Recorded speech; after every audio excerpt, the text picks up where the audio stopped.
বিতুপন ধৰ্ম সনাতন হৰি হৰি ৰাম হৰি হৰি ৰাম গুণমালা কৈছে অমেষে কীৰ্তন কৰে সাধুজন হৰি হৰি ৰাম হৰি হৰি ৰাম ও হৰি হৰি ৰাম হৰি হৰি ৰাম গুণমালা কীৰ্তন কৰিলে খুব সুন্দৰ লাগে গুণমালা কীৰ্তন যি ঈশ্বৰৰ বাংময় ৰূপ বুলি কয় গুণমালা কীৰ্তন একদম যেতিয়া নেকি শংখ ঘণ্টা তাল খোল লৈ যেতিয়া নেকি কীৰ্তন কৰা যাব মানুহ হৰি হৰি ৰাম এজন মানুহে এটা পদত 6 বাৰ উচ্চাৰণ কৰিব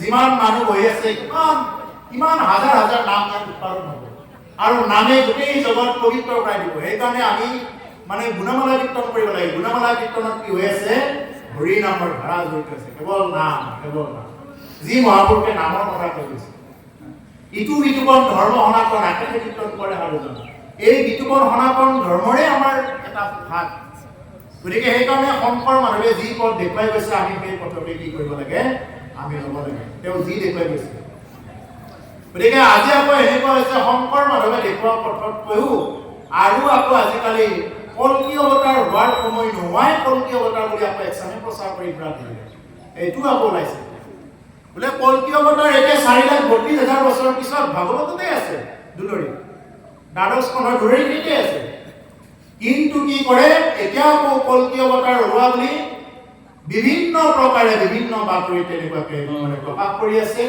কিন্তু কলিৰ আয়ু 4,32,000 বছৰৰ এতিয়া প্ৰায় মানে 5,000 বছৰ পাৰ হৈছে এতিয়া কলিৰ আয়ু মানে বহুতখিনি বাকী আছে গতিকে সেইকাৰণে বিভিন্ন প্ৰকাৰৰ বহিৰাগত কিছুমান মই বেপাৰী শব্দটোৱে কৈছো ভাল পালেও বেয়া পালেও উপায় নাই তেনেকুৱা ধৰণে কি কৰি থাকে বিভিন্ন প্ৰকাৰে তেওঁলোকে চৰ্চা চলাই আছে কিন্তু মই এইটোৱে কওঁ যদি বিশ্বাস নহয় ভাগৱতৰ পুণ্ডকৰ চৰিত্ৰখিনি চাই ল'ব নকলি কৃষ্ণক ভজনা কৰিলে কি হয় আচল কৃষ্ণক ভজনা কৰক আচল ৰামক উপাসনা কৰক নকল কৃষ্ণক ভজনা কৰিলে কি হয় পুণ্ডকৰ কি হৈছে বা তেওঁৰ লগত থকা সাংগবিলাকৰ কি হৈছে যদি বিশ্বাস নহয় ভাগৱততে আছে তাৰ পৰা চাই লওক গতিকে সেইকাৰণে আমাক যি নেকি ঈশ্বৰ কৃষ্ণ কেৱল কৃষ্ণ বুলি ক'লে কেৱল দৈৱকী নন্দন কৃষ্ণ ইয়াত অন্য কৃষ্ণৰ কথাই নাই দৈৱকী নন্দন কৃষ্ণই যি নেকি আমাক দেখুৱাই দিছে বা শংকৰ মাধৱে যি নেকি আমাক পথ দেখুৱাই দিছে এই পথকে আমি কি কৰিব লাগে ল'ব লাগে এইকাৰণে কৈছে অমৃতক কেজি যেন খাই খাৰ পানী আৰু যিয়ে নেকি এই অমৃতৰ পথটো এৰিছে সি খাৰ পানী খাই আছে অমৃতৰ পথত তেওঁ আহিব পৰা নাই খাৰ পানী খাই আছে শংকৰ মাধৱে এনেকুৱা এটা পথ দেখুৱাই দিছে হৰি নাম ভজনা কৰা ৰাম নাম লোৱা তুমি চকু চিপি গৈ থকা একো নাই তুমি উচুতি খাই নপৰা কিন্তু অন্যান্য মাৰ্গবিলাকত কি আছে উচুতি খাই পৰাৰ বহুত সম্ভাৱনা আছে কিন্তু গুৰুৱে এনেকুৱাকৈ আমাক মাৰ্গ দেখুৱাই দিছে যে তুমি গৈ থাকা তুমি উচুতি খাই নপৰা তুমি চকু চিপি গৈ থাকা একো নহয় তোমাৰ এইটো গতিকে এই হ'ল ভক্তি মাৰ্গটো হ'ল জ্ঞান মাৰ্গ কৰ্ম মাৰ্গ আৰু এটা হ'ল ভক্তি মাৰ্গ এই ভক্তি মাৰ্গত ভকতে কেতিয়াও কৰিব লগাও নহয় কিয় নকৰে কাৰণ ভকতে এনেই কৰি থাকে বাগৰি এনেই বাগৰি কৰি থাকে প্ৰভু কৃপাৰ সাগৰ দৈৱকী নন্দন পুৰি মনৰ কাম অপৰাধ বিনাশন বুলি এনেই কৰি থাকে বাগৰি যিয়ে নেকি ঘোঁৰাত উঠি যাব হাতীত উঠি যাব সেই তাৰহে কৰাৰ ভয় আছে হয়নে নহয় গতিকে যিয়ে নেকি মানে বাগৰি থাকিব ইয়াত বাগৰি যিয়ে নেকি সেৱা কৰি থাকিব মাটিত বাগৰি তেওঁৰ আৰু কৰাৰ ক'ৰবাত ভয় আছে নেকি তেওঁৰ ভয় নাই গতিকে সেইকাৰণে ভকতক নিৰ্ভয় দিছে ইয়াত ভকতে ভয় কৰিবলগীয়া পথ নাই একো কথাই নাই ভকতে খালি কি কৰক গতি কৰক কৃষ্ণ নাম ৰাম নাম লৈ নিশ্চিন্তে গতি কৰক আৰাম নামে মুকুতি দিব ৰাম নামৰ বাহিৰে কোনোবাই আটাৰ লাড়ু বনাই কিবা লাড়ু বনাই কোনেও কাৰো পিণ্ড দি গতি দিয়াব নোৱাৰে যদি বিশ্বাস নহয় সংস্কৃত ভাগৱতৰ প্ৰথমতে আছে গুৰুকৰ্ণ উপাখ্যান ধুন্দুকাৰী উপাখ্যান এই ধুন্দুকাৰী গুৰুকৰ্ণই কিমান পিণ্ড দিও গতি দিয়াব পাৰিলে যদি বিশ্বাস নহয় চাব উদাহৰণ লাগিলে একেই দিম গতিকে সেইকাৰণে প্ৰভুসকল কাকো পিণ্ড দিয়ালৈ ৰৈ নাথাকিব নিজেই নিজক মানে চিন্তা কৰক সেইকাৰণে মহাপুৰুষে নামভাগ কি কৈছে এই আপুনি আপোনাৰ বন্ধু, আপুনি আপোনাৰ শত্ৰু, আপুনি আপোনাৰ মাৰে। ও হৰিকণ ভজিনৰে আপুনি হৈ অনস্ত, হৰি ভজি আপোনাৰ তাৰে ৰাম। ও হৰি ভজি আপোনাৰ তাৰে। যদি তুমি ভক্তি কৰিব পাৰিলা, তুমি নিজে নিজৰ বন্ধু। যদি ভক্তি কৰিব নোৱাৰিলা, তুমি নিজে নিজৰ শত্ৰু। ইয়াত কোনো কাৰো বন্ধু নহয়, কোনো কাৰো মিত্ৰ নহয়, কোনো কাৰো শত্ৰু নহয়। আপুনি আপোনাৰ বন্ধু, আপুনি আপোনাৰ শত্ৰু, আপুনি আপোনাৰ ৰাখে মাৰে। তুমি তোমাক ইচ্ছা কৰিলে ৰাখিবও পাৰা, ইচ্ছা কৰিলে তোমাক মাৰিবও পাৰা। হৰিক নভজি নৰে আপুনি ভয় নষ্ট। হৰিক যিয়ে ভজনা নকৰে তেওঁ নিজে নিজেই নষ্ট হৈ যাব। কোনেও নষ্ট কৰি দিব নালাগে, নিজে নিজেই নষ্ট হৈ যাব। হৰি ভজি আপোনাৰ কথাৰে, হৰি ভজিলেহে তেওঁ তাৰিব পাৰিব। ইহ জনমত যি ধন লাগে, যি বিত্ত লাগে প্ৰাপ্ত হ'ব, আৰু পৰজনমতো যি বিত্ত লাগে সেয়া তেওঁৰ জীৱনত প্ৰাপ্ত হ'ব। গতিকে সেইকাৰণে হৰি ভজনাৰ বিঘিনে বেলেগ আৰু গতি নাই। কিন্তু আমাৰ মানুহে এতিয়া কৃষ্ণ নাম ৰাম নাম লোৱা বুলি ক'লে আমাৰ কিছুমান প্ৰজন্মইটো বিশ্বাসেই নকৰে। শাস্ত্ৰই কোৱা বুলি ক'লে বিশ্বাসেই নকৰে। বোলে তেওঁক এনেকুৱা ওলাইছে, বাওপন্থী কিছুমান ওলাই গৈছে, বাওপন্থী এনেকুৱা ওলাই গৈছে। বোলে কিহৰ ভগৱান, কিহৰ ভগৱান, এনেকুৱা কিয় শব্দ ক'ব পৰা হ'ল। তেওঁলোকৰ মতেদি ভক্তিৰ কথা কোনে কৈছে? আজি উঠি অহা প্ৰজন্মবিলাককো এইবিলাক পাঠ্যক্ৰমে শিকাইছে। বোলে ধৰ্মৰ ওপৰত গীত গাঁথনি এৰিষ্টটলে এনেকুৱা এটা সংজ্ঞা দিছে। বাহ, একদম এনেকুৱাকৈ আঁকোৱালি লৈছে মানুহে। বাহ, এৰিষ্টটলে সংজ্ঞা দিছে, গীত গাঁথনি এৰিষ্টটলে ধৰ্মৰ ওপৰত, বাহ ৰিলিজন এনেকুৱা এটা সংজ্ঞা দিছে। বোলে প্লেটোৱে এটা সংজ্ঞা দিছে ধৰ্মৰ ওপৰত, বা ধৰ্মৰ ওপৰত কোনোবা জুকেৰবাৰ্গে মানে এটা সংজ্ঞা দিছে। ধৰ্মৰ ওপৰত এনেকুৱা পশ্চিমীয়া মানুহবিলাকে সংজ্ঞা দিছে। পশ্চিমীয়া যদি কোনোবাই সংজ্ঞা দিয়ে ধৰ্মৰ ওপৰত, আমাৰ উঠি অহা প্ৰজন্মই হওক আৰু কিছুমান বুদ্ধিজীৱী বুলি কুবুদ্ধিজীৱী তেওঁলোক এই তেনেকুৱাই হওক, এইবিলাকে কিন্তু খুব ধুনীয়াকৈ মানি লয়। বাহ বাহ, একদম ধৰ্মৰ ওপৰত তেওঁলোকে এনেকুৱা কৈছে। বিশেষকৈ যিসকলে হায়াৰ ছেকেণ্ডাৰীত লজিক ফিলচফি কৰিছে তেওঁলোকে বুজি পাব, বহুত বাৰ কৈছে এই কথাখিনি। গতিকে সেইকাৰণে যে ধৰ্মৰ ওপৰত সংজ্ঞা শংকৰ মাধৱে দি থৈ গৈছে। শংকৰ মাধৱে দিয়াতকৈ আৰু বেলেগ লাগে, ইমান সুন্দৰকৈ দি গৈছে, কিন্তু আমি কিন্তু বিশ্বাস নকৰোঁ। শংকৰদেৱেহে কৈছে, মাধৱদেৱেহে কৈছে, কৃষ্ণইহে কৈছে, কিন্তু তেওঁলোকৰ মতেদি তেওঁলোকৰ গুৰু হ'ল প্লেটো, এৰিষ্টটল। প্লেটোৱে ক'লে ধৰ্মৰ ওপৰত খুব ধুনীয়াকৈ মানি লয়, কিন্তু আমি ক'লে মানি লয়। ইয়াতকৈ দুৰ্ভগীয়া আৰু কিবা আছে? সেইকাৰণে ৰাজীৱ ফলীয়া বুলি এজন শিল্পী আছিল, তেওঁ খুব সুন্দৰকৈ এটা গাই গৈছে। এই পশ্চিমৰে বতাহ যাক পূবলৈ বলিছে, তাৰ জানো ৰাখিছ খবৰ। পশ্চিমীয়া বতাহজাকে আমাক আজি আগুৰি লয়। লুইখন ভৰিলে বিষ্ণে টেকাৰে, পাৰত ভৰিলে যাবৰ। পশ্চিমৰ বতাহ যাক পূবলৈ বলিছে, তাৰ জানো ৰাখিছ খবৰ। তাৰ খবৰ কোনে ৰাখে? আজি এইবিলাক যাওক, জাহান্নামে যাওক, কিন্তু কোনেও এইবিলাক খবৰ নাৰাখে। যাওক, জহি কহি যাওক, ধৰ্ম কি বস্তু গেলি পচি যাওক, এইবিলাক খবৰ নাৰাখে।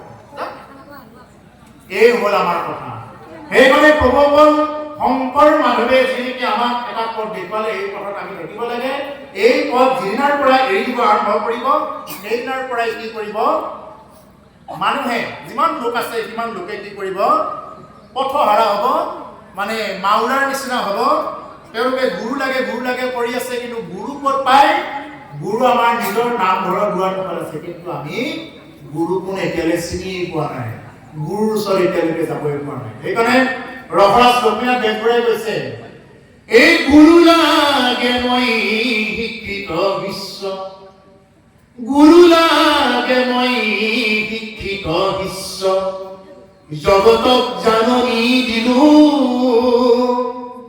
ও জগতৰে গুৰু শ্ৰী শংকৰ ঘৰতে অন্ধৰাই নেদেখিলো হে। গুৰু শংকৰ, গুৰু শংকৰ।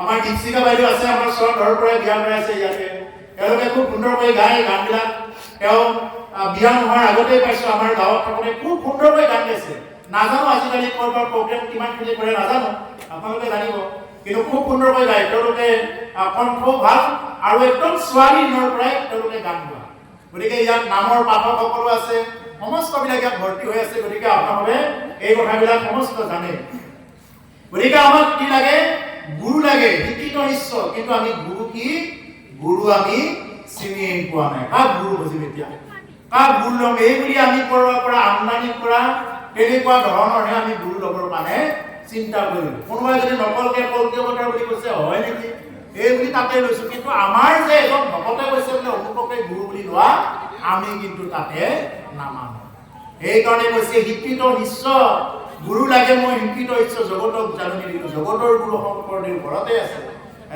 আমি কিন্তু সেইটো চিনাই নাই শিক্ষিত তোমাৰ সেই শিক্ষাৰ কি কাম হ'ব যি শিক্ষাৰ দ্বাৰা তুমি গুৰুৱে চিনি নাপালা সেই শিক্ষাৰ দ্বাৰা কি কাম হ'ব কি কাম হ'ব সেই শিক্ষা সেই জ্ঞানৰ দ্বাৰা কি কাম হ'ব যি জ্ঞানৰ দ্বাৰা তুমি আনক জ্ঞানেই দিব নোৱাৰিলা যি জ্ঞানৰ দ্বাৰা তুমি ৰূপৰ উপকাৰ কৰিব নোৱাৰিলা তোমাৰ সেই জ্ঞান একো কাম নাই তোমাৰ সেই ধন একো কাম নাই যদি তুমি নাম ধন লোৱা নাই বেচেৰা বুলি কৈছোঁ কি লৈ যাবা বেচেৰা ইয়াৰ পৰা মৰিলে কি লৈ যাবা একো নাই মৰিলে কি লৈ যাবা তোমাৰ যিমানেই মাটি নাথাকক যিমানেই তোমাৰ ঘৰ নাথাকক যিমানখনেই গাড়ী নাথাকক কিয় তুমি লৈ যাবা লৈ নোযোৱা কিন্তু প্ৰভু অকল সেইটোৱে আমি তেওঁলোকক যিসকলে বুজিও পোৱা নাছিলে তেওঁলোককো কৈছোঁ বুজি পোৱা সকলতো বেলেগে কথা মই আৰু মোৰ দেহটো সম্পূৰ্ণ বেলেগ বেলেগ মই আৰু মোৰ শৰীৰটো হ'ল সম্পূৰ্ণ বেলেগ বেলেগ হাতখন কাৰ বুলি ক'লে কাৰ বুলি ক'ব পাৰোঁ আমি হাতখন কাৰ মোৰ হাত মানে কোনোবাই কয় নেকি মোৰ হাত মই হাত বুলি কয় নেকি নকয় মোৰহে হাত ভৰিখন কাৰ মোৰ ভৰি পেটটো কাৰ মোৰ পেট বুলি কোনোবাই কয় নেকি মই পেট বুলি কয় নেকি নকয় দাঁতকেইটা কাৰ মোৰ দাঁত ময়ে দাঁত নহয় তাৰমানে মই একোৱেই নহয় এতিয়া মই আৰু মোৰ দেহাটো সম্পূৰ্ণ বেলেগ বেলেগ বস্তু কিন্তু মানুহে এইটোকে বুজি নাপায় কি কৰে দেহাটোৰ কাৰণে লাগি থাকে কিন্তু মইটোৰ কাৰণে চিন্তাই কৰা নাই দেহাৰহে খাদ্য খাই আছে মাছে মঙহে খাই আছে দেহৰহে খাদ্য আত্মাৰ খাদ্যটো খোৱা নাই এতিয়া আত্মাৰ খাদ্য কি কেৱল হৰি নাম এতিয়া আৰু অলপ আগুৱাই গ'লে আজি মোৰ মন নাই যাবৰ কাৰণে বোলে মনটো মোৰহে এতিয়া মোৰ কোন মই হ'লো আত্মা মই ক'ৰ পৰা আহিছোঁ মই পৰমাত্মাৰ অংশ এতিয়া যিদিনা নেকি মৰিব সেইদিনা কি কৰিব সেই মানুহজনটো ঠিকেই কৰি আছিলে তুমি ইমান দিনে যাক নেকি চিনি পাইছিলা সেইটো ছবিটোকেইটো চিনি পাইছিলা সেই মানুহজনক এই মানুহজন ইয়াত পৰি আছে এই শৰীৰটো পৰি আছে এই শৰীৰটো পৰি থাকোঁতে তোমালোকে কৈ আছা বোলে তেওঁ নাই তেওঁ গ'ল কোন তেওঁ তেওঁক কিমান দিনে তুমি চিনি পালা নাপালা আমাক উদাহৰণ দিছোঁ আমাৰ জুবিন গাৰ্গ ডাঙৰীয়া যেতিয়া নেকি আমাৰ মাজৰ পৰা যেতিয়া নোহোৱা হৈ গ'ল তেওঁ যেতিয়া আহিল আমাৰ অহাৰ লগে লগে কি হৈ গ'ল ইয়াতে চবে কৈছে বোলে তেওঁ নাই কিয় তেওঁতো শৰীৰটো ঠিকে আছিল পৰি কোন নাই তেওঁতো শৰীৰটো ঠিকে আছে তেওঁৰ হাত চকু কাণ চববিলাক ঠিকে আছে বোলে তেওঁ নাই কোন নাই তেওঁৰ আত্মাটো নাই এতিয়া ইমান দিনে তুমি আত্মাৰ কাৰণে একোৱেই চিন্তা কৰা নাছিলা এতিয়া আত্মাৰ খাদ্য হ'লে কাৰণে হৰি নামটো ল'ব এই দেহাটো যিহেতু মলৰে দেহা এইবিলাক সেইকাৰণে ইমান কিবা অহংকাৰ কৰিব নালাগে ইমান চিন্তা কৰিব নালাগে কাৰোবাৰ পিহিলে কিবা ভাল বস্তু ওলাই নেকি এইফালে দক্ষিণ চুবুৰী ফালে পিহিলে কিবা ভাল বস্তু ওলাবও পাৰে গাৰ পৰা ওলাই নেকি নোলায় কি ওলাই কেৱল মলে ওলাব ভাল বস্তু কাৰোৰ পৰাই নোলায় ভাত খালে কি ওলাই মলে ওলায় তুমি যিমান দামী ভিতৰৰ পৰা পানী নোপোৱা কি হৈ ওলাব মলে হৈ ওলাব সেইকাৰণে এই দেহাটো বিশ্বাস এই নাম লোৱা ও মলৰ দেহা নহয় সুগমীয়া ও নাম লোৱা নহয় দেহা সোণে ৰূপে গঢ়া এইটো হ'ল মলৰ দেহা এইটো কিবা সোণেৰেও গঢ়া নহয় ৰূপেৰেও গঢ়া নহয় এই সোণৰ নহয় ৰূপৰ নহয় মিনা পৰা নদী দেখা মিয়া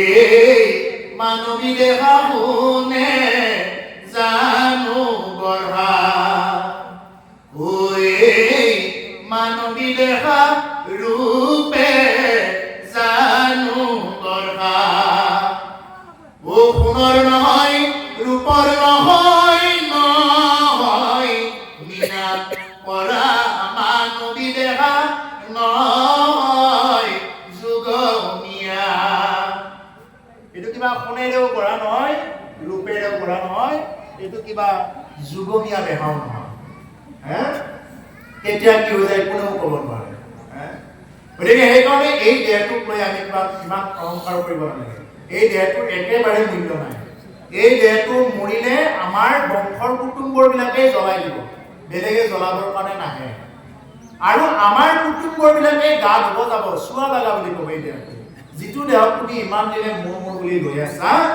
এই দেহটোতে কি কৰিব সেইদিনা তোমাৰ চুৱা লগা বুলি ক'ব সেইদিনা আৰু দুদিনমান পিছত তোমাৰ সেইবিলাক একো মাৰ যাব এইবিলাক একো কাম নাই এইবিলাক আৰু কান্দিব কিয় কান্দিব প্ৰিয় হ'লেও সত্য কিয় কান্দিব যদি বাপজন আগতে মৰি যাব লগা হয় তেতিয়াহ'লে কান্দিব বোলে এওঁ টিউচনৰ ফিজ দি আছিল কিবাকে বজাৰ সমাৰ কৰি আছিল এতিয়া কোনে দিব এইবুলিহে কান্দিব আইগৰাকী যদি মৰি যাব লগা হয় কিয় কান্দিব বোলে ভাত ৰান্ধি দি আছিল ল'ৰা ছোৱালীকেইটা চাই আছিল এতিয়া কোনে চাব এইবুলিহে কান্দিব কাপোৰ কোনে ধুৰিব এইবুলিহে কান্দিব গতিকে কান্দাৰ মেইন কাৰণ হ'ল স্বাৰ্থ এইখন চব স্বাৰ্থপৰ দুনিয়া কৰিব পাৰি প্ৰকৃতি অলসত্য ইয়াত কোনেও কাৰো আপোন নহয় কোনেও কাৰো পৰ নহয় ইয়াত থাকি মুঠতে আমি কি কৰিব লাগে মনুষ্য শৰীৰ নৌকা ৰাম নাম মহাৰত্ন পাৰ হেনৈ বাণিজ্য যিটোজনে পায় হেনৈ বাণিজ্য যিটোজনে নকৰয় আকৌ পৰে গুণমতি নাই বুলি কৈছে নাম লোৱা মাধৱ গুৰুকে কৈছে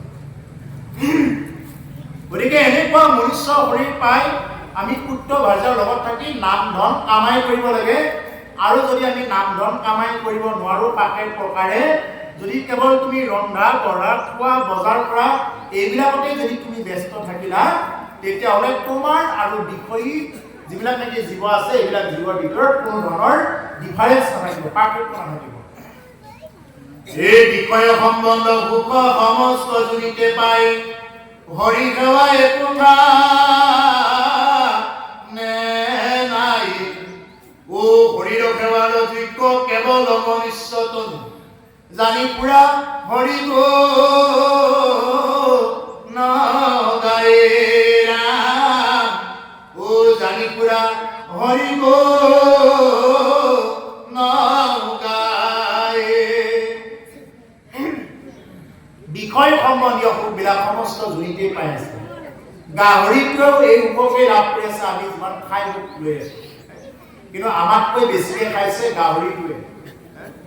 গাহৰিটোৱে বেছিকে খাইছে সিহঁতৰ একো দুখেই নাই কিন্তু আমি কিন্তু বেছি খাব নোৱাৰো তোমাৰ যিমানেই ধন সম্পত্তি নাথাকক কিয় তুমি কিন্তু ইমান একো খাও বুলিও খাব নোৱাৰা তুমি বেছিকে খাই দিলে বিপদ আহিবই আহিব বেছি দিন খাব নোৱাৰা গতিকে সেইকাৰণে মানুহৰ যিমানেই টকা পইচা নাথাকক এইটো স্পষ্ট কথা তেওঁ বেছি খাব নোৱাৰে আৰু খালে তেওঁ চুগাৰ হ'ব প্ৰেছাৰ হ'ব থাকিলেও খাব নোৱাৰে সুখে নাই মুঠতে মানুহৰ জীৱনটো নোহোৱাবিলাকে ভাবি আছে কিবাকে অকণমান আহিলে আৰু থকাবিলাকে ভাবিছে মই বোলে খাব নোৱাৰো ক'ত খৰচ কৰোঁ এতিয়া মই খাব নোৱাৰো এনেকুৱা ধৰণৰ অৱস্থা হয় গতিকে সেইকাৰণে সুখটো কি সন্তোষম পৰম সুখম সন্তোষেই পৰম সুখ অসন্তোষীয়া মানুহৰ কোনো কালে সুখ নাই যদি আমি অসন্তোষীয়া হৈ থাকো বোলে মই যি পাইছো ইয়াতো যদি আমাৰ সুখ নাই এই যে আমি এইখিনি খাই পাইছো ইয়াতো যদি আমি সুখত থাকিব পৰা নাই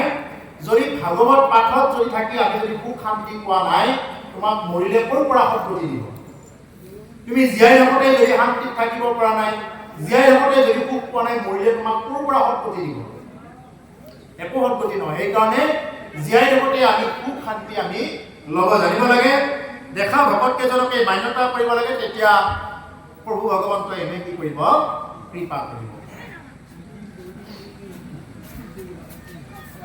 প্ৰভু অকল দেৰি হৈছে নেকি দেৰি হ'লে মোক এটা ইংগিত দিব যিহেতু আপোনালোকৰ আকৌ ৰাতিও আছে দেৰিটো হোৱা নাই মোক এটা ইংগিত দিব দেৰি হ'লে মোৰ কথা নাই বাৰু আমি বিষয়ী জীৱসকলৰ পৰা আমি অলপ ব্যতিৰেকে চলিব লাগে। আমি যাতে হৰি ভজনা কৰি আমি যাতে এই জীৱনটো উদ্ধাৰ কৰিব পাৰোঁ। নহ'লে আৰু কিন্তু পুনৰবাৰ জনম মৰণৰ পাক চক্ৰত পৰি থাকোঁতে 84 লক্ষ্য যদি ভ্ৰমণ কৰোঁতে বহুত বাহিৰ হৈ যাব। 84 লক্ষ্য যদি গোটেই ধেমালি নহয়। মাতৃ গৰ্ভত থাকোঁতে কিমানখিনি কষ্ট, মাতৃ গৰ্ভত থাকোঁতে যেতিয়া নেকি 5 মাহৰ পৰা আফগানী নাৰীৰ যোগেদি যেতিয়া নেকি মাকে খাব পৰা হৈ যায়, তেতিয়া মাকৰ বেছিকৈ কি খাব লাগে? মাকৰ খাব লাগিব টেঙা, জ্বলা, তিতা, খাৰ, আগতেতো ফলাও খাইছিলে। এইবিলাক খাব লাগিব। কিয় খাব লাগিব? ভিতৰত থকা সেই জীৱটোৱে নৰক যন্ত্ৰণা ভোগ কৰিব লাগিব। সেইকাৰণে মাকৰ বেছি খাব লাগে। কাৰণ ভিতৰত থকা সন্তানটোৱে জ্বালা পাব লাগিব নহয়। তাৰ এনেই কোমলীয়া ছালখনত কি হৈ থাকে? কোমলীয়া ছালখনত এনেকুৱাকে মাকৰ গৰ্ভত থকা কিছুমান সৰু সৰু কীটে এনেকুৱাকে কামুৰি থাকে, তাতে মানে এই মানে দহমাহটো নাযায় নোপোৱাই হৈ যায়। তাতে আকৌ কি কৰে, মাকে 5 মাহৰ পৰা যেতিয়া নেকি মানে খাই থকা হ'ল, বেছিকে টেঙা তিতা এইবিলাক যেতিয়া খাই থকা হ'ল, শিশুটোৰ মানে শৰীৰত পৰি জ্বলা খাই দিয়াৰ লগে লগে একদম ঝাল উঠি গ'ল। আৰু লগে লগে শিশুটোৱে কি চট মতে দেখা আৰু মাকে আনন্দ পাই তেতিয়া মাকে কি বুলি ভাবে বোলে বাচ্চাটো ভালে আছে দেই বুলি আনন্দ কৰি আৰু অলপ ঝাল খাই দিয়ে। ভালে আছে যেতিয়া আৰু আলহী বংশ কুটুম্ববিলাকো আহিলে আমাৰ 5 মহীয়া যিটো খোৱা নিয়ম থাকে তেনেকুৱাকে খোৱালে, তেতিয়া কি কৰিব লাগিছিলে? তেতিয়া নিৰামিষ কৰি খুৱাব লাগিছিলে। কিন্তু তেতিয়া বেছিকে মাছে মানুহে খুৱায়, সন্তানটো আৰু কষ্ট পায়। আৰু সেইকাৰণে যিসকলে ভৱিষ্যতৰ কাৰণে প্লেনিং কৰিছে মই তেওঁলোকক উদ্দেশ্য কৰি কৈছো, কি কৰিব তেওঁলোকে? সন্তানটোৱে গৰ্ভৰ ভিতৰত কষ্ট পায়, কি কৰিব? অতি কষ্ট পায়। তেতিয়া সন্তানটোৱে মনে মনে ভাবে ৰ বেটি ওলাই গৈ মোক যিটো জ্বালা দিছে ময়ো ওলাই গৈ তোক এই জ্বালাটোৱে দি আছো। সেইকাৰণে মোবাইল লাগে লাগে বুলি যে ঘৰৰ বেৰা চেৰা ভাঙি দিয়া চলি যে জন্ম পায়, এইবিলাকৰ কাৰণে জন্ম পায়। গাড়ী লাগে, বাইক লাগে, নিদিলে যে একদম মানে মাক দেউতাকক যে মাৰি দিয়ে, ঘৰৰ বেৰা চেৰা গুৰিয়াই যে কিবা কৰি দিয়ে উৎপাত, কিয়? এইবিলাক মনত পৰিলে ওলাব। গতিকে সেইকাৰণে গৰ্ভত থকা অৱস্থাত যিসকল গৰ্ভৱতী নাৰী থাকে তেওঁলোকে ভাগৱত কথা পাৰিলে শুনিব লাগে। ভাগৱত কথা শুনিলে তেওঁৰ সন্তানটো শান্ত-শিষ্ট হৈ আহিব। যদি ফাউণ্ডেশ্যনটোৱে ভাল নহয়, ওপৰত আপুনি বিল্ডিং বান্ধিব নোৱাৰে। ফাউণ্ডেশ্যনটো মজবুত কৰক, ভেটিটো মজবুত কৰক। ভেটিটো মজবুত কৰিলে আপুনি ওপৰত 2 তলা বান্ধে, 3 তলা বান্ধে, 10 তলা বান্ধে, বান্ধিব পাৰিব। কিন্তু যাৰ ভেটিটো ঠিক নাই, ওপৰৰ পৰা খহি পৰিব লাগিব। ঠিক তেনেকুৱাকে গৰ্ভত সন্তান থকা সময়তে যদি কোনোবাই যদি তেনেকুৱাকে সংস্কাৰ দি আনিব নোৱাৰে, তেতিয়াহ'লে আৰু পিছত গৈ সংস্কাৰ দিয়াটো বহুত টান হয়। কিন্তু তেতিয়া সেই সন্তানটোৱে গৰ্ভত থাকি ঈশ্বৰক প্ৰাৰ্থনা কৰে, যদি কোনোবা ভগৱান আছা, যদি কোনোবা ঈশ্বৰ আছা, মোৰ আগত প্ৰকট হোৱা, মই তোমাকেই ভক্তি কৰিম। এই বুলি প্ৰাৰ্থনা কৰাৰ পিছত ভগৱন্ত গুৰুকে মাতৃ গৰ্ভত সকলোকে দেখা দিছে, আমাৰ সকলোকে। ইয়াত আমি যিমানবিলাক মনুষ্য বহি আছো, আমাক সকলোকে দেখা দিছে ঈশ্বৰে বোলে। তাৰপিছত তেতিয়া কি কৰিলে সন্তানটোৱে? প্ৰভু মোক যাতে বাহিৰ কৰি দিয়া, মই তোমাকেই ভজনা কৰিম। ইমান কষ্ট জন্ম লোৱা, গতিকে মই তোমাকেই ভজনা কৰিম এই বুলি কি কৰে? প্ৰত্যেকটো সন্তানটোৱে অৰ্থাৎ কৰি আহিছো এইটো বোলে আমি জন্ম পাই তোমাকেই ভক্তি কৰিম। কিন্তু এই কথা দি আমি কথা নাৰাখিলো, যাৰ কাৰণে পাপত ভুগিব লগা হয়। মনুষ্য মহাপাপত ভুগিব লগা হয়। জন্ম পোৱাৰ লগে লগে সেইকাৰণে শিশুটোৱে কান্দে, কাহা কাহা, ক'ত গ'ল ক'ত গ'ল? এই যে অলপ আগত যে দেখা পাইছিলো ঈশ্বৰক ক'ত গ'ল? এই বুলি সন্তানটোৱে কান্দে। আৰু মাকে ইফালে কি বুলি কয়? সেইদিনা সঁচা কথাটোকে কয়। মাকে কি বুলি কয়? নাই নাই বাপা, একো নাই, লেংটা হৈ জন্ম পাইছে, লেংটা হৈ যাব লাগিব, ইয়াত একো নাই। মাকে সেইদিনা সঁচা কথাটোকে কয়, এই মাইনা তুমি যেনেকে জন্ম পাইছা এনেকেই গুচি যাব লাগিব, তোমাৰো একো নাই। এই বুলি সেইদিনা কিন্তু অভিভাৱকে সঁচা কথাটোকে কয়। কিন্তু আমাৰ মায়াৰ কবলত আহি লাহে লাহে ইটো আছে সিটো আছে, ইটো লাগে সেইটো লাগে, এনেকে থাকোঁতে থাকোঁতে আমাক মায়াই এনেকুৱাকে পায়, তাৰ পৰা আমি কি কৰো? মোৰ ঘৰ, মোৰ মাটি, মোৰহে ল'ৰা, মোৰ ছোৱালী, ভগৱানে দিছে নেকি? মইহে কৰিছো, এইবিলাক মোৰহে সম্পত্তি, গোটেইবিলাক মই মোৰ। অহম মম, মই মোৰ ভাৱ যেতিয়া আহি গ'ল লগে লগে তেওঁৰ সেইখিনিতে চাৰখাৰ হৈ গ'ল। আৰু এই পাপতেই নিকাৰ ভুগিব লগা হয় মনুষ্যই।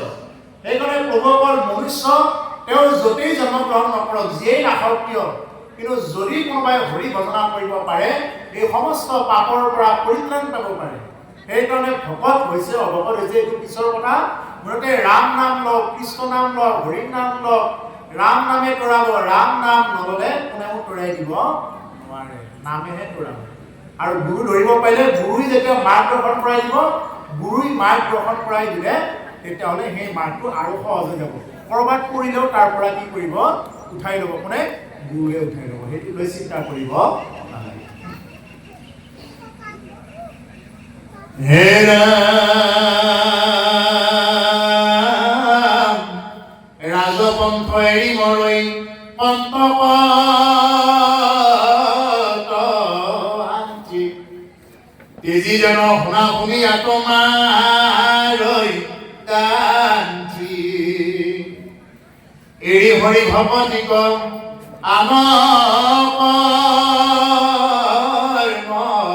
পৰে ও জানিবা পাইলে তাপ সেই পন্তৰে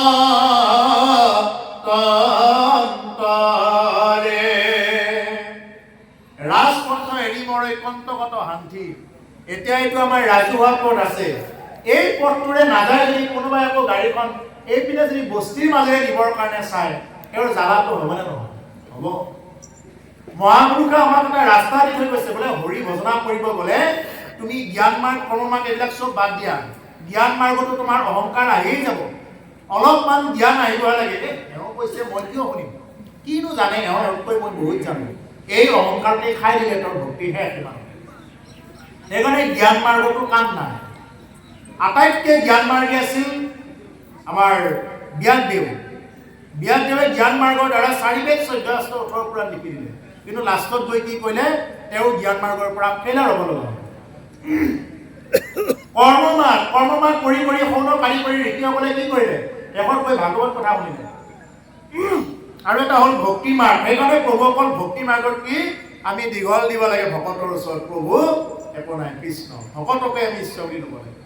আৰু যেতিয়া নেকি ভকতে দীঘল দি পৰি থাকিব, মাটিত যেতিয়া পৰি বাগৰি বাগৰি যেতিয়া নেকি ভক্তি কৰিব ধৰিব, তেওঁৰ আৰু ক'ৰবাত পৰাৰ আৰু ভয় নাই। এবাৰ মাটিত বাগৰাৰ পিছত মাটিৰ পৰা আৰু তলত পৰাৰ ভয় নাই। যদিও ক'ৰবাত পিছল খায় তেতিয়া গুৰু ধৰিলে গুৰুৱে এইখিনি ঠিক কৰি ল'ব। গতিকে সেইকাৰণে প্ৰভুসকল, গতিকে ভকতৰ সেইকাৰণে নিৰ্ভৰ। ভকতে এই যিটো নেকি মাৰ্গ দিছে ৰাজপন্থ, এই ৰাজপন্থত যাব লাগে। এই ৰাজপন্থই হ'ল শংকৰ মাধৱে যি পথ দেখুৱাইছে এই পন্থ। আমাৰ বিভিন্ন পন্থ লাগিব পাৰে। শংকৰ মাধৱে যি পথ দেখুৱাই গৈছে এই পথত আমাৰ বিভিন্ন পন্থা আছে। এই পন্থাবিলাকৰ আপোনালোকৰ য'তেই ভাল লাগে, য'তেই খুচি হয়, মুঠতে কি কৰক, যি গুৰুৱে গুৰু আসন প্ৰতিষ্ঠা কৰিবৰ কাৰণে শিকায়, যি গুৰুৱে গুৰুক মান্যতা কৰিবৰ কাৰণে শিকায়, যি গুৰুৱে কৃষ্ণ বুলিবৰ কাৰণে শিকায়, যি গুৰুৱে গুণমালা পুথি ভাৱক শ্ৰদ্ধা কৰিবৰ কাৰণে শিকায়, এনেকুৱা গুৰুৰ ওচৰত শৰণ লোৱাই আমাৰ হ'ল শ্ৰেষ্ঠ কৰ্তব্য। ইয়াতকৈ আৰু মনুষ্যৰ অন্য বেলেগ আৰু গত্যন্তৰ নাই। সেইকাৰণে কৈছে তেজি যেন শুনা শুনিয়াত মাৰে গান্ধী। গতিকে আমি কি কৰোঁ, আমি যেন মানে শুনাটো মানে এৰি দিছোঁ। আমি শুনা এৰি আমি কিবা বেলেগহে গাঁঠি আছোঁ। আমি শুনা গাঁঠি কৰিব লাগে, অৰ্থাৎ ৰাম নামে আমি গাঁঠিব লাগে। ৰাম নাম নাগাঠি আমি কি কৰি আছোঁ, আমি কিবা কাছবিলাকে গাঁঠি থকাৰ নিচিনা। আমি ৰাম নামটো এৰি আমি কি কৰিছোঁ, আমি বেলেগত গুৰুত্ব দিছোঁ। গতিকে বেলেগত যাতে আমাৰ গুৰুত্বটো নাহে, আমি যাতে কি কৰোঁ, আমি ৰাম নামতে যাতে আমি গুৰুত্ব দি থাকিব পাৰোঁ। ৰাম নাম যদি কোনোবাই লৈ কৈছে, মোৰ ভকতে যিমানবিলাক গুণ নাম লয় সেই সমস্ত নামৰ মালা মই পিন্ধো, সেই সমস্ত নামৰ মালাবিলাক মই পিন্ধো। গতিকে ভকতে যিমান পাৰে নাম ল'ব লাগে। হে ৰাম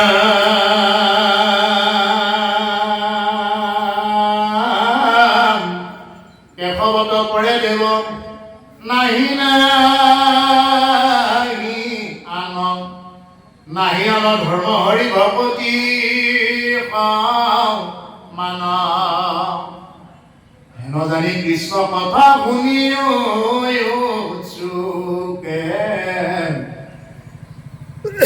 গুৰু নিপতিত ব্যাসভূত লোকে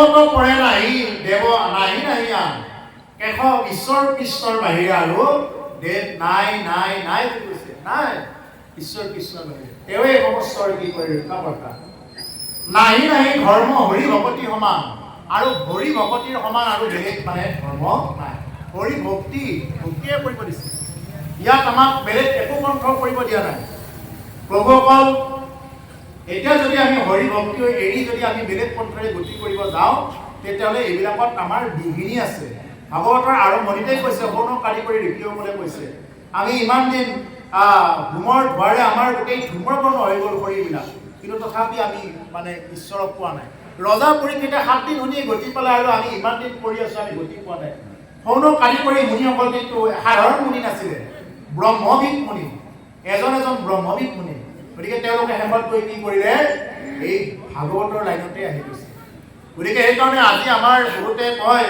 বোলে আমি আগৰ আটা পিতাৰ দিনৰ পৰা আমি যাগ যজ্ঞ কৰি আছো এৰিব পৰা নাই আটা পিতাৰ দিনৰ পৰা কৰি থাকিলেও অন্তত আমাক ভাগৱতে এটা সিদ্ধান্ত দিছে ভাই মুখে বোলা নাম হৃদয়ে ধৰা ৰূপ এতেকে মুকুতি পাইবা পঢ়িছো গতিকে মুখেৰে নাম লোৱা হৃদয়ত ৰূপ ধাৰণ কৰা এতেকে কোনে লিখে অংকৰ মাষ্টৰবিলাকে লিখে অংকটো কৈ থাকিলে কি এতেকে তিনিটা দত দিয়ে দিলে প্ৰুফ হৈ গ'ল আৰু মানে শুদ্ধ হৈ গ'ল গতিকে সেইকাৰণে এতেকে আমাক সিদ্ধান্ত দিছে মহাপুৰুষে মুক্তি পাবা কিন্তু আকৌ মাধৱ পুৰুষে কি কৈছে মুক্তিও বাঞ্ছা নকৰে বোলে ভকতৰ পিছে পিছে কি কৰে মুকুতিও ঘূৰি ফুৰে গতিকে আমি কি কৰিব লাগে এতিয়া যিহেতু সুৰভি গাই নাই আগতে ঘিবিলাকৰ পৰা ওলাইছিলে সুৰভি গাইৰ পৰা ওলাইছিলে কাম ধেনু গাইৰ পৰা ওলাইছিলে এতিয়া আমাৰ কাম ধেনু গাই নাই সুৰভি গায়ো নাই গতিকে সেইকাৰণে যাগ যজ্ঞ পূজা পাতল কৰিব পাৰিব কিন্তু তাৰ পৰা যিটো ফল পাব লাগে প্ৰকৃত বস্তু যদি নহয় সেইটো ফল পোৱাত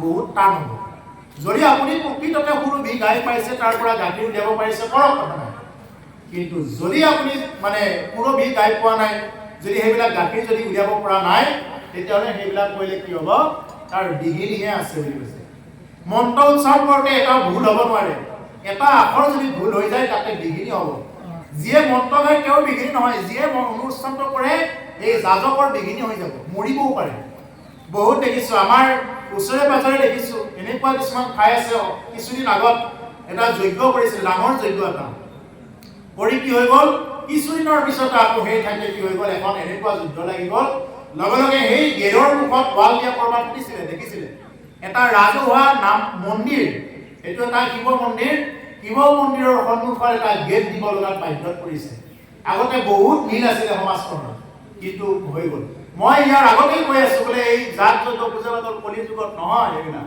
কিন্তু অনুষ্ঠান এটা কৰিব গ'লে অন্তত যিসকলে আধ্যাত্মিক লাইনত ঘূৰি ফুৰে তেওঁলোকৰ পৰা এটা অনুমতি ল'ব লাগে ভকতৰ আজ্ঞা নোহোৱাকৈ কেতিয়াও এটা অনুষ্ঠান হ'ব নোৱাৰে অনুমতি নোহোৱাকৈ অনুষ্ঠান পাতিলে তেনেকুৱাই কাজিয়াৰ সূত্ৰপাত হ'ব কিবা হ'ব গতিকে সেইকাৰণে প্ৰভুসকল জাগ যজ্ঞ পূজা পাতল কৰিব গ'লে আমাৰ বিঘিনি আছে গতিকে সেইকাৰণে আমাক কি কৈছে হৰি নামে নামে আমাক কি কৰিব পাৰে উদ্ধাৰ কৰিব পাৰে পূজা পাতল কৰিব গ'লেও কি কৰিব সমস্ত গণেশৰ মন্ত্ৰ উচ্চাৰণ কৰিব লাগিলে কি কৰিব প্ৰথমতে মাতি ল'ব হৰি ওম তাৰপিছত গণেশৰ মন্ত্ৰ সূৰ্যৰ মন্ত্ৰ মাতিবলৈ হৰি ওম যিমান সংকল্প মন্ত্ৰ কৰিব লাগিলেও কেৱল হৰি নামে স্মৰণ কৰিব হৰি নামৰ বাহিৰে অন্য আৰু গত্যন্তৰ নাই এই যে যজ্ঞ কৰি থাকিলে চাব ওচৰত গীতা পাঠ কৰিব দিয়ে কিয় যদি তুমি যজ্ঞ কৰিলে যদি তোমাৰ গতি হয় গীতা পাঠ কিয় কৰিব লাগে দৰকাৰ আছে যদি গীতা পাঠ কৰিলে গতি হয় তেতিয়াহ'লে যজ্ঞ কিয় কৰিব লাগে গতিকে সেইকাৰণে প্ৰভুসকল এতিয়া আজিকালি খোৱা ঘিউ বেলেগ পোৰা ঘিউ বেলেগ গতিকে পোৰা ঘিউটোহে আমি দোকানৰ পৰা আনো এই পোৰা ঘিউটো জন্তুৰ চৰ্বিৰ পৰা বনায় ভেজাল বস্তুৰে যজ্ঞ কৰিলে তাৰ পৰা একো ফল নহয় তিলত আজিকালি কালাৰ মাৰি থৈ দিয়ে ৰং মাৰি থৈ দিয়ে ৰং মৰা তিল দিলে সেইটো আহুতি শুদ্ধ নহয় আগতে যেতিয়া নেকি ব্ৰহ্মবিদ মুনিসকলে যজ্ঞ কৰিছিলে পূৰ্ণাহুতি দিয়াৰ সময়ত যেতিয়া নেকি আহুতি দিলে আহুতি মন্ত্ৰ মতাৰ লগে লগে এই জুইত হাত দি থাকিব কিন্তু জুইয়ে নপৰে আজিকালি কিন্তু এই মানে আগৰ পৰাই দিব লগা হয় কিন্তু মানে জুইয়ে পৰে কিয় পৰে পূৰ্ণাহুতি দিয়াৰ সময়ত যেতিয়া নেকি সংকল্প মন্ত্ৰ কৰিব সংকল্প পাঠ যেতিয়া কৰিব বোলে এই অনুষ্ঠান এই কাৰণে কৰা হ'ল এইবুলি যেতিয়া নেকি সংকল্প মন্ত্ৰ মাতিব লগে লগে সেই জুইত হাত দিলেও কোনো কাৰণত জুইয়ে নপৰে কিন্তু এতিয়া পৰে কিয় তাৰমানে ইয়াত আমাৰ কি আছে এইবিলাকত ভেজাল আছে, ভেজাল থকাৰ কাৰণে সেইবিলাকক মানে কৰিব নালাগে বুলি ক'লে, কিন্তু যিহেতু ভেজাল সেইকাৰণে কলি লোকৰ কাৰণে এটাই উত্তম উপায় আছে, ভাই সেইবিলাক ইমান কষ্ট কৰি মৰাত কৰি একেই উপায় আছে, একেই ব্যৱস্থা। গতিকে তুমি কেৱল কি কৰা, ৰাম নাম লোৱা, কৃষ্ণ নাম লোৱা, কৃষ্ণ নামে কি কৰিব দৌৰাব।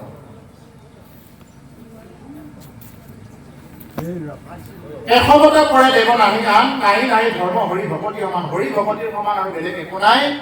হেন জানি কৃষ্ণ কথা শুনি উৎসুকে, হেন জানি কৃষ্ণ কথা উৎসাহেৰে শুনা, নিৰুৎসাহ হৈ নহয়, পৰম উৎসাহেৰে শুনিব লাগে। পহিলাৰ কোনো নিৰ্পতি ব্যাসসূত হুকে, আৰু এইখিনি কোনে কৈছে, ব্যাসসূত হুকে নিৰ্গুণবাদী কুকপুনিয়ে কি কৰিছিলে, এই কথাখিনি মহাৰাজ পৰীক্ষিতৰ আগত কৈছে। যি ৰজা পৰীক্ষিতে গুৰুদেৱ মই মৰিলো মৰিলো এইবুলি ভাগৱত শুনিছিলে, সেইজন ৰজা পৰীক্ষিতৰ কি কৰিলে, ভাগৱত কথা শুনি শেষত কি ক'লে, গুৰুদেৱ মই তৰিলো তৰিলো এইবুলি কৈছে। অৰ্থাৎ মৰিলোৰ পৰা আমি তৰিলো হ'ব লাগিব। আমি যদি মৰিলোৰ পৰা তৰিলো হ'ব নোৱাৰিলো, এই ভাগৱতৰ কোনো কথাই আমাৰ জীৱনত ক্ৰিয়া কৰা নাই। আৰু ক্ৰিয়া কৰিব লাগিলে আমি এটাই জানিব লাগিব যে আমি এই যে জিভাৰ কণ্ট্ৰল, আমি এইবিলাক কৰিব লাগিব। জীৱৰ প্ৰতি প্ৰেম, আমি মাৰো বুলি এটা যদি জীৱ মাৰি দিওঁ, এটা হাঁহক যদি মাৰো বুলি মাৰি দিওঁ, ৰাতি আন্ধাৰতে উঠি যদি জাল লৈ যাওঁ, আমি দেখা যদি জীৱকেইটাকে যদি আমি মৰম কৰিব জনা নাই, দেখা মাছটো কাটি খাইছোঁ, দেখা হাড়টো কাটি খাইছোঁ, দেখা ভকতজনকে ঠগাই আছোঁ, নেদেখাজনে তোমাৰ আগত ক'ৰ পৰা প্ৰকট হ'ব। গতিকে ভক্তি কৰিবৰ কাৰণে আমি জীৱ প্ৰেম কৰিব লাগিব। সেইকাৰণে মহাপুৰুষ গুৰুজনাই আমাক কৈছে, মীন মৃগ ভকত অকাৰণে বৈৰী, মীন মৃগ সাধুনৰ অকাৰণে বৈৰী। কোনো কাৰণ নোহোৱাকেই সেইবিলাক বৈৰী হয়। এটা হ'ল মীন, নাম ধৰি কৈছে মাছ, মাছে কাৰো ভাতৰ কাঢ়ি কাঢ়ি খাব নাহে। মাছ পুখুৰীত আছে, কাৰো ভাতৰ কাঢ়ি কাঢ়ি খাব নাহে। কিন্তু মাছকেইটা কি কৰিছে, থাকিবৰ কাৰণে মুখ দিয়া নাই। বাকীটো জীৱবিলাকে খাইছে বাৰু, সেইটো বেলেগ কথা। কিন্তু মানুহে গৈ চেপাৰ পৰা, খোৱাৰ পৰা, কাৱৈলিৰ পৰা, গৰলিৰ পৰা কিমান যে লেঙি জাল পাতিছে। পোহৰ হ'ব নিদিয়ে, ৰাতি আন্ধাৰতে গৈ জাল পেলাই দিছে। তেতিয়াহ'লে তুমি জীৱকেইটাৰ ভিতৰত যদি তুমি ঈশ্বৰক দেখা নাই, তেতিয়াহ'লে ভক্তি কেনেকৈ কৰিবা? সেইকাৰণে প্ৰভুসকল পাৰিলে, পাৰিলে শব্দটো কৈছোঁ, নোৱাৰিলে নাই, পাৰিলে নিৰামিষ আহাৰ ভক্ষণ কৰাৰ কাৰণে চেষ্টা কৰিব লাগে। আৰু মোৰ জীৱনত মই 2000 প্ৰায় 10-11 চন মানৰ পৰা মই নিৰামিষ খাই অভ্যাসৰ পৰাহে কৈছোঁ, মই এনেই মানে ক'ব লাগে কাৰণে কৈ থকা। মোক বহুতে কৈছিলে, চৰকাৰতে কৈছিলে বহুত মানুহে, বোলে তোমাৰ ব্ৰেইনটো শুকাই যাব মাছ নাখালে, অন্তৰতো মাছটো খোৱা, সেইবুলি কৈছে। আৰু তোমাৰ একদম গা শুকাই যাব, তোমাৰ একদম আৰু বহুত কিবা কিবি কৈছে। কিন্তু সেইটোক আমি কি কৰিছোঁ, প্ৰত্যাহ্বান হিচাপে লৈছোঁ, নাই এইটো কথা সঁচা নহয়, এইটো মিছা কথা। আৰু সেইকাৰণে প্ৰভুসকল জীৱনত নিৰামিষ খোৱাৰ সমান উপকাৰী নাই।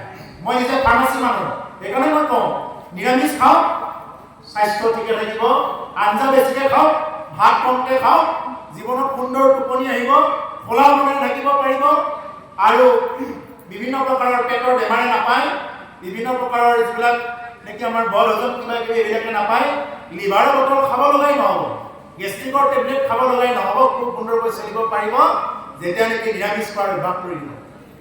আৰু নিৰামিষ খালে চাব দেহ মন সমস্ত পবিত্ৰ লাগি থাকিব। কোনে খুজি আছে এই জিভা শত্ৰু? মই ইয়াৰ আগত যে ক'লো জিভা শত্ৰু, শত্ৰু মোৰ জিভা, ইহে খুজি আছে। মইতো খোজা নাই, মই কোনে কৈছোঁ, মই আত্মা, মইতো খোজা নাই, মইতো সেইবিলাক একো চালেই নাপাওঁ। কোনে কৈ আছে জিভাক লাগে। আৰে জিভা, তই শত্ৰু নিজক ক'ব লাগে, তই এনেকুৱা শত্ৰু ভক্তি কৰিব নিদিয়া। ঠিক আছে বাৰু, তই আজি খালি কালি খালি, কোনোবাই কৈছেনে বাৰু কোনোবা জিভাই বোলে আজি খালো আৰু আজিৰ পৰা হৈ গ'ল আৰু আজিৰ পৰা নালাগে বুলি কৈছেনে? নাই কোৱা।